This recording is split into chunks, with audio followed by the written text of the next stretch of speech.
Here's something you don't see every day either. A diesel Porsche tractor.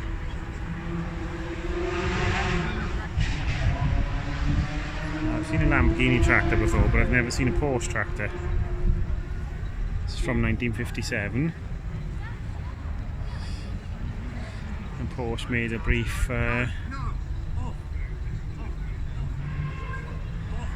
go at making tractors.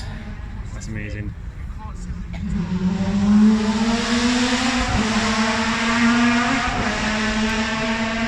I wonder if the back end sticks out in the wet. It's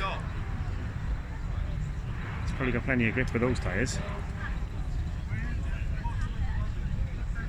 There you go. Porsche tractor.